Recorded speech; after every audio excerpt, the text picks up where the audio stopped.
ஒரு ஜாதகத்தில் திருமணம் என்பது கலப்பு திருமணமாக நடக்கக்கூடிய அமைப்புகள், வேற்று ஜாதி பெண்ணை திருமணம் செய்யக்கூடிய அமைப்புகள், ஒரு பெண் என்றால் வேற்று மதத்தை சேர்ந்தவர்கள் வேற்று ஜாதியை சேர்ந்த ஒரு பையனை திருமணம் செய்யக்கூடிய அமைப்பெல்லாம் ஏற்படுகிறது என்ற ஒரு நிலையானது ஜாதக ரீதியான அமைப்புகளை பொறுத்து இருக்கிறது. பொதுவாக ஒரு ஜாதகத்தில் உங்களுக்கு பார்த்தீங்க என்றால் லக்னத்துக்கு 7ஆம் இடம் என்பது திருமண வாழ்க்கையை குறிக்கக்கூடிய ஸ்தானமாகும்.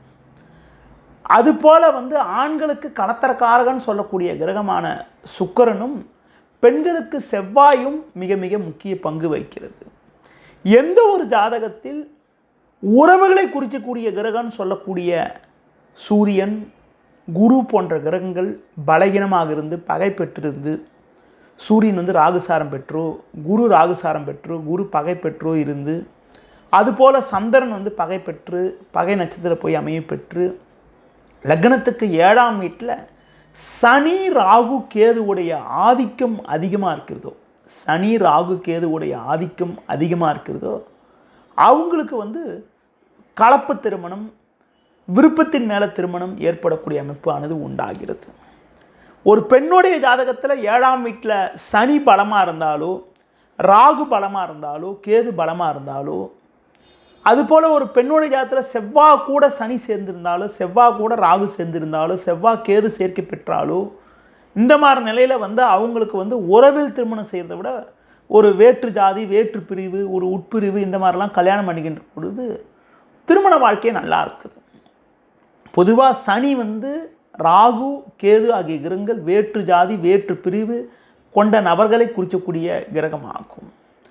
அதிலும் குறிப்பாக ஒரு ஜாதகத்தில் சனியோடைய ஆதிக்கம் லக்னத்துக்கு 7ஆம் வீட்டில் இருந்தாலோ, உங்களுக்கு ராசிக்கு 7ஆம் வீட்டில் இருந்தாலோ, 7ஆம் அதிபதி சனி தொடர்போடு இருக்கின்ற பொழுது அவங்களுக்கு பார்த்தீங்கன்றால் ஒரு பெண்ணுக்கு பார்த்தீங்கன்னா வரக்கூடிய வரன் கொஞ்சம் வயது மூத்தவராக இருக்கக்கூடிய அமைப்புகள், தோற்றத்தில் முதியவராக இருக்கக்கூடிய அமைப்புலாம் கூட உண்டாகுது.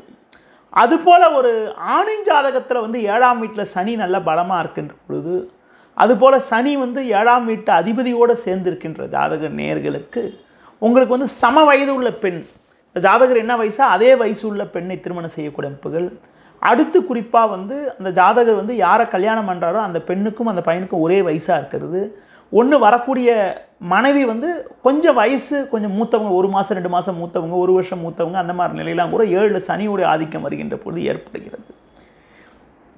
7இல் கேதுவோடைய ஆதிக்கம் அதிகமாக இருந்தால் உங்களுக்கு அதுபோல் ராகுவோடைய ஆதிக்கம் அதிகமாக இருந்தாலும் அவங்களுக்கு வேற்று ஜாதி, வேற்று மதத்து வரனை கல்யாணம் பண்ணக்கூடிய அமைப்புகள்